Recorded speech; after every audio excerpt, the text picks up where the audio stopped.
All right, guys, today in class we talked about the retake for the probability form and assessment day 1/2. I am going to work through the answer key here, and then I am going to create this into an Edpuzzle for you to do. This is the activity that I want you to do. If you are able to do this at a 70% or better rate, you will be permitted to do the retake. If you do not meet the 70% requirement, you cannot do the retake until you do so. If you do not do this at all, obviously you will not be permitted to do the retake. The first day of the retake is on Thursday. If you do not do this before then, you will have to schedule the retake on your own time. So let's get started. Number one says a fair number cube, which is a regular die, labeled with numbers 1 through 6, is rolled one time. Which of these events, and you can see the word events is plural, so you're assuming that it's probably more than one answer, are likely to occur. Select all that apply. Well, let's just go through each one of these one by one. The first scenario is rolling a 3. Well, is that impossible, not likely, equally likely or unlikely, likely or certain to happen? Well, rolling a 3, well, we know there is only one 3 on a die, so that is a 1 in 6 chance. And you know that you need at least 3 out of 6 to be half, so we know that a 1 in 6 chance is not likely to happen. And what we are looking for in this is what is likely to happen. Okay, what is likely to happen? All right, so the second one, rolling a 3 or a 6. So a 3 or a 6. So that's two of the 6 numbers, and that's still not half, so we know that one is not likely as well. All right, the next one is rolling an even number. So the even numbers are on the regular die are 2, 4, and 6. So we know that is 3 out of 6. 3 out of 6 is half, so that would be equally likely as also equally unlikely. So we know to be likely it has to be more than half. Well, this is not more than half. So this one is not likely as well. And if you can hear that in the background, that is baby Hudson, not happy about something. So mama to the rescue. All right.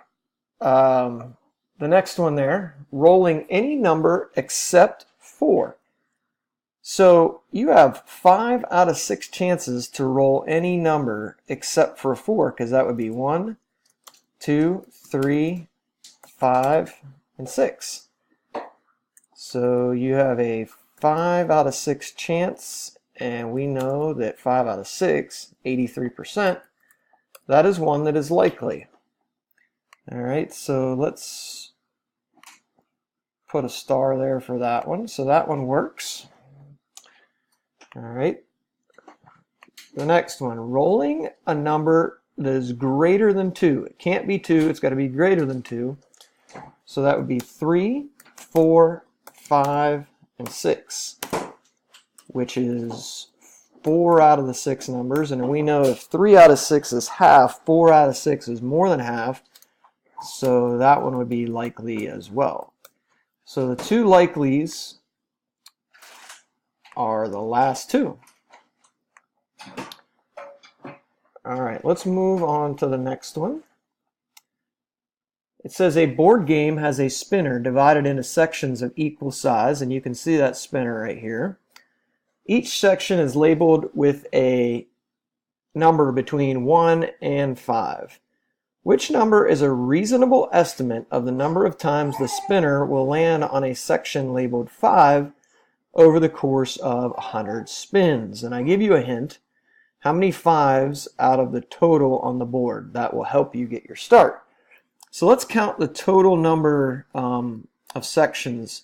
So 1, 2, 3, 4, 5, 6, 7, 8, 9, 10, 11, 12. And then how many 5s do we have? So we have 5. Okay, let's see. 1, 2, 3. So if we start off, we have 3 out of the 12 are 5. And if we want to do a proportion, it wants to know in 150 spins, how many times do we estimate that that would show up as a 5. So if you have a 3 in 12 chance, which is technically 1 out of every 4. So if we do 3 cross multiply and divide, 3 times 150 divided by 12. So I'm doing that on my calculator here.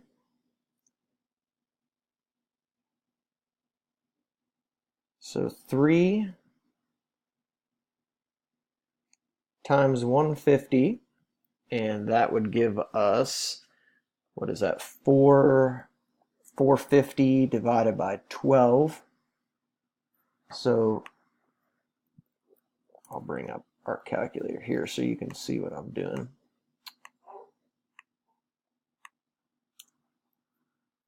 All right, so 450 divided by 12, which is 37.5. And if you notice, 37.5 is not there, but close to that would be this 40 right here. That's the only one close to 37.5.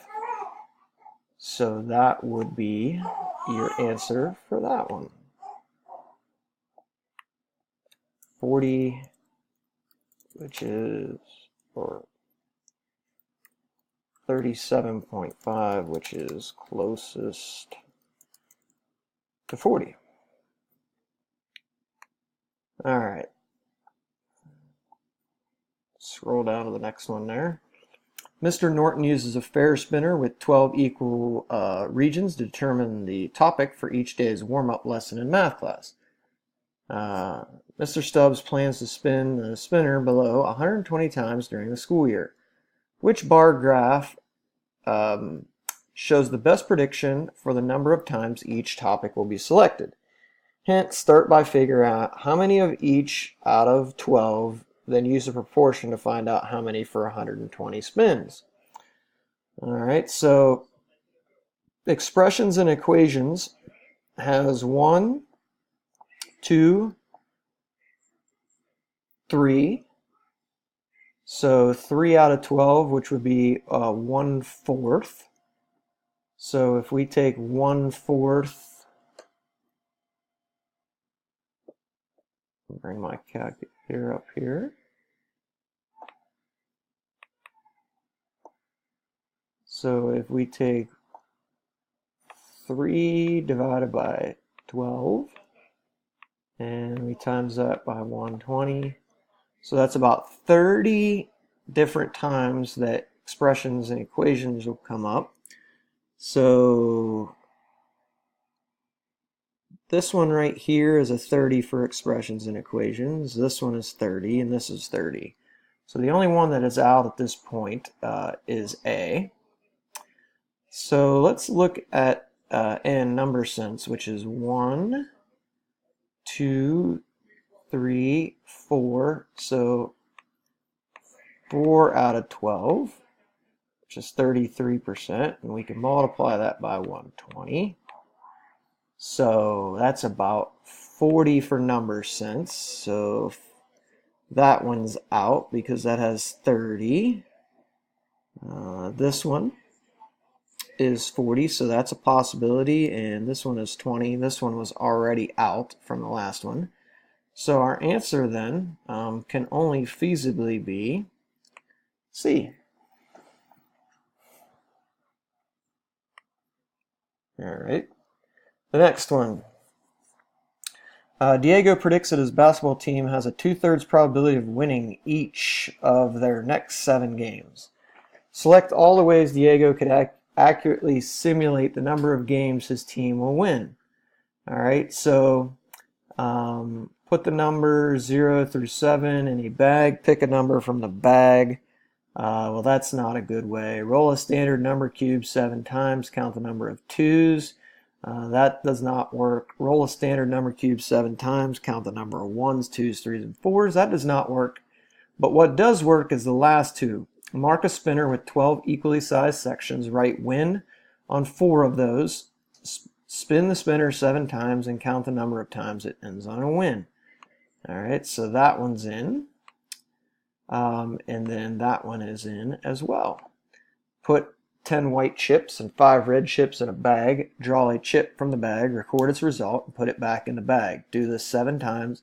Count the total number of white chips drawn. So the last 2 will work. All right, let's look at the next one. Lynn is about to roll a standard number cube. Describe an event that is likely to happen but not certain on the next roll. So let's be as specific as possible. Some of you were not as specific as possible. So an event that is likely to happen is rolling a 1, 2, 3, 4, or 5.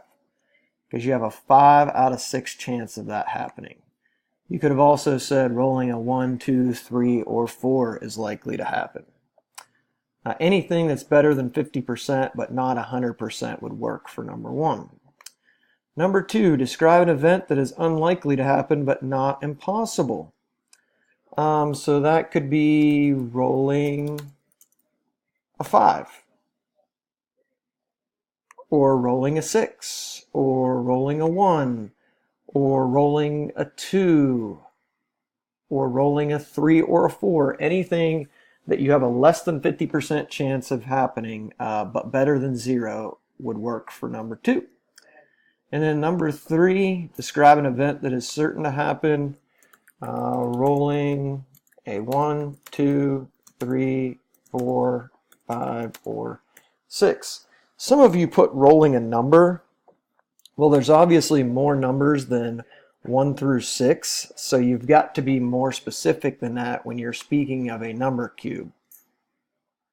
All right, the next one, just real quickly here, 8 out of the 12, which is about 67%,